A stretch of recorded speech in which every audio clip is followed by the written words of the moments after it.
Bonjour et bienvenue sur le blog Utips. Aujourd'hui, j'aimerais vous parler de la TVA sur les biens immobiliers. Alors non pas de la TVA sur la vente des biens immobiliers, mais lorsque vous êtes propriétaire d'un bien, la question peut se poser de savoir si vous avez intérêt ou non à opter à la TVA, puisque dans un certain nombre de cas, cette option vous est laissée ouverte, et notamment lorsqu'il s'agit de biens professionnels. Alors, tout d'abord, vous devez considérer deux éléments stratégiques, deux éléments clés pour prendre cette décision.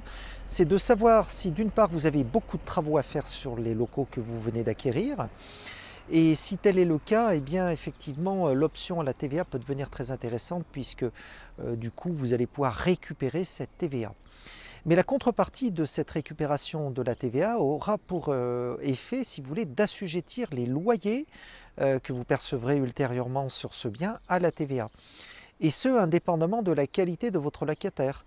Or, certains de vos locataires peuvent ne pas être assujettis à TVA.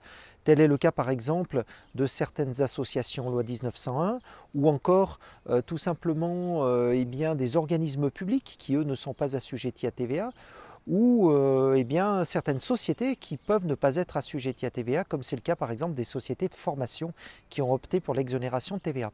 Donc la qualité d'assujetti ou non de votre futur locataire est un élément clé à prendre en compte, puisque techniquement, si vous-même êtes assujetti à TVA parce que vous avez opté à la TVA sur les loyers que vous percevez, eh bien ce locataire, lui, ne pourra pas la récupérer.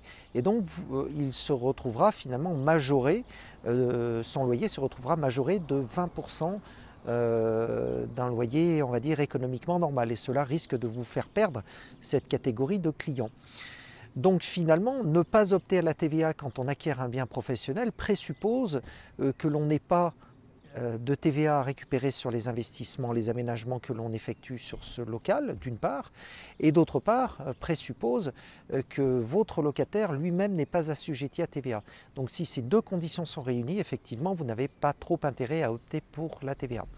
En tout cas, c'est vrai que pour revenir à la premier élément, c'est-à-dire les travaux que vous avez effectués sur des locaux à usage professionnel, ça va être particulièrement déterminant, en particulier si vous achetez des locaux vacants ou des locaux à rénover fortement que vous transformez par exemple en locaux à usage de bureau. Ces aménagements peuvent s'avérer extrêmement coûteux. On peut parler facilement de 500, 600, 800 euros par mètre carré en rénovation.